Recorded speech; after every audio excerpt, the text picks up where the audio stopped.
Good morning, students. Today we are going to do your chapter number 6, The 100 Dresses, part 2. But before that, we need to discuss your chapter number 5, The 100 Dresses, part 1. So, here we are going to throw a quick summary of this one chapter.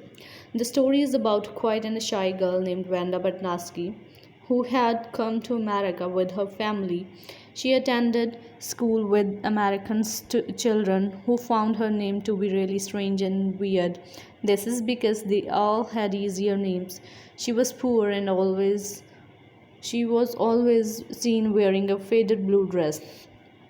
ये जो story है ये एक शाई girl की है जिसका नाम है वैंदा बटनास्की, ठीक है, जो अमेरिका अपनी फैमिली के साथ आई है। बाकी के सारे बच्चों को उसका नेम फ़नी एंड वियर्ड लगता है। वाई बिकॉज उनके नेम्स बहुत ज़्यादा इजी हैं। एंड जो वैंदा है she always wearing one faded blue colour dress. Her classmates teased her because she claimed to have 100 dresses all lined up in her closet, but she always been seen wearing one. The one mainly teased her were the two best friends, Peggy and the Maddie. Peggy was the most famous girl in the school. तो हमने देखा कि उसकी जो specially to girls हैं, ठीक है, school में जो उसे टीज़ करती हैं, जो टू बेस्ट फ्रेंड्स हैं, एक का नाम है Peggy and other one is Maggie, and वो उसे टीज़ करती है एंड ऑलवेज उससे पूछती है उसकी 100 ड्रेसेस के बारे में. And she always give one answer that all the dresses are lined up in her closet. The Peggy and Maggie used to wait for Wanda before school, even if it meant getting late. Peggy, a poor girl herself, did not like when Peggy made fun of Wanda. She feared that she could be next. Actual में पैगी and Mary उसकी wait करते थे Wanda की school जाने से पहले, चाहे वो लेट ही क्यों ना हो रहे हो. पैगी एक्चुअल में एक पुअर गर्ल थी जो मैगी का जिसे बिल्कुल नहीं पसंद था कि जब मैगी वैंदा का मजाक उड़ाती थी.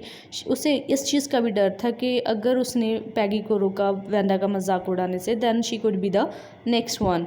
She wanted Peggy to be stop making fun of Wanda because but could not get the courage to face her as she feared she had lost her best friend. कहते उसने बहुत बार ट्राई भी किया कि वो पैगी को बोले कि वो वैंदा का मजाक ना उड़ाए, बट उसमें इतनी हिम्मत नहीं वो गैदर कर पाई, इतनी करेज नहीं गैदर कर पाई कि वो उससे ये भी डर था कि अगर उसने उससे कुछ पैगी को कुछ बोला तो वो वो अपनी बेस्ट फ्रेंड को खो देगी. The truth about the same 100 dresses disclosed on the result day of the drawing competition. तो ये जो 100 dresses का ट्रूथ था ये उस दिन डिस्क्लोज हुआ जिस दिन जो कंपटीशन ड्राइंग कंपटीशन था उसका रिजल्ट अनाउंस हुआ था. The room was lined with 100 drawing representing different dresses, each so beautiful. तो मतलब उस रूम में 100 ड्रेसेस पड़ी थी जो रिप्रेजेंट कर रही थी जो उसने पैगी वैंदा ने बनाई थी. तो सारी की सारी जो ड्रेसेस थी they were very beautiful.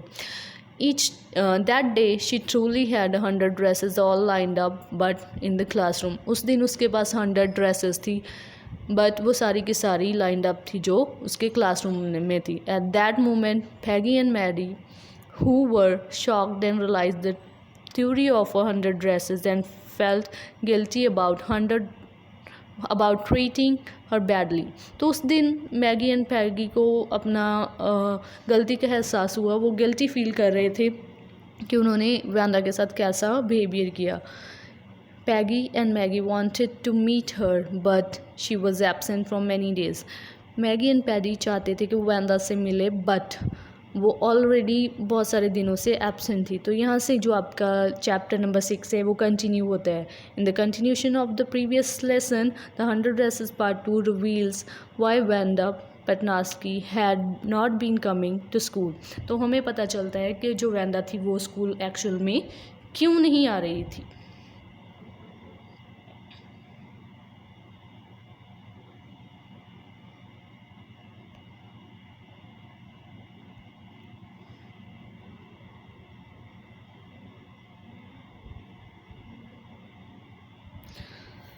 The summary of Chapter 600 Dresses Part 2. The lesson begins with the letter received from Vanda's father informing the school about their moving to a big city where nobody would tease Vanda for her funny names as well as her appearance. तो जो 6th chapter है उसकी beginning होती है एक letter से, ठीक है, जो कि वैंदा के फादर ने उसके टीचर को भेजा था, जिसमें उन्होंने बताया था कि वो स्कूल को इन्फॉर्म कर रहे थे कि वो एक्चुअली मूव हो रहे हैं बिग सिटी में, और स्पेशली उस बिग सिटी में जहाँ पर वैंदा को उसके फ़नी नेम के लिए या उसकी लुक्स के लिए उसका मजाक नहीं उड़ाया जाएगा. After getting familiar with the content of the letter through the teacher, the whole class got shocked and realized their unfavorable remark and attitude toward Wanda. कहते पूरी की पूरी क्लास को अभी पता चल गया था कि जो लेटर है ये किस पर बेस्ड है एंड किस पर्पज़ के लिए लिखा गया है. तो दे वर वेरी शॉक्ड एंड वो रियलाइज़ कर रहे थे कि उन्होंने कितनी बड़ी मिस्टेक की है, इतना गंदा बिहेवियर वैंदा के प्रति कर. Maddie felt so bad that she could not concentrate on her studies. After knowing the fact, जो मैडी थी वो इतनी ज़्यादा डिस्टर्ब हो गई थी कि वो अपनी स्टडीज़ पर भी concentrate नहीं कर पा रही थी इस फैक्ट को जानने के बाद. She wanted to meet Wanda to clarify her stance and she never meant to hurt her feeling. वो वैंदा से मिलना चाहती थी पर्सनली, उससे सारा चीज़ें क्लियरिफाई करना चाहती थी कि एक्चुअल में उसकी ऐसी कोई अटेंशन नहीं थी उसकी फीलिंग्स को हर्ट करने की. When the school was over, Peggy and Maddy both decided to went to the residence of Vanda's at Bargain Heights to meet her, but by that time they had already left, so their visit was fruitless. तो जब school over होता है Maddy and Peggy both decide करते हैं वैंदा की residence area में जाने की, बट जब वो वहाँ पर पहुँचते हैं उन्हें वैंदा नहीं मिलती. वाई? बिकॉज वो ऑलरेडी वहाँ से मूव हो चुकी थी, जा चुकी थी. Then they wrote a friendly letter to Wanda telling her she had won the contest, but the letter was not responded by Wanda. तभी वो एक फ्रेंडली लेटर वैंडा को लिखते हैं जिसमें वो उसे बताते हैं कि वो ड्राइंग कॉन्टेस्ट है जो वो जीत चुकी है, बट इस लेटर का भी उन्हें कोई रिस्पॉन्स नहीं आता वैंडा की ओर से. On Christmas mismansion, their teacher received a letter from Wanda informing that she was no more in need of those 100 dresses as she has had all 100 dresses in her new house, hence those should be gifted to the girls, especially blue one to the Maddie and green one to the Peggy. तो उसने letter लिखा अपनी teacher को जिसमें उसने inform किया कि अभी उसे उन पुरानी 100 ड्रेसेस की कोई नीड नहीं है, बिकॉज उसके न्यू घर में, उसके न्यू हाउस में उसके पास न्यू 100 ड्रेसेस हैं. हैंस जो वो वाली अभी पुराने वाली उसने ड्रेसेस बनाई हुई हैं 100, these dresses can be gifted to the girls. जो ब्लू वन है वो मैडी को दी जाए, जो ग्रीन वन है वो पैगी को दी जाए. They accepted and pinned them in their bedroom. जो गर्ल्स थी उन्होंने वो ड्रेस एज ए गिफ्ट मान ली एंड उन्हें अपने बेडरूम में पिन्ड अप किया. There Maddie gazed for a long time at the picture and found that the face in the drawing was resembling to her. जब वहाँ पर मैडी उसे देख रही थी बहुत ध्यान से पिक्चर को, तो उसने देखा कि पिक्चर में जो गर्ल बनी हुई है, जो ड्राइंग में गर्ल बनी हुई है, उसका फेस बिल्कुल रिजेंबल कर रहा है उसके खुद के फेस की तरह से.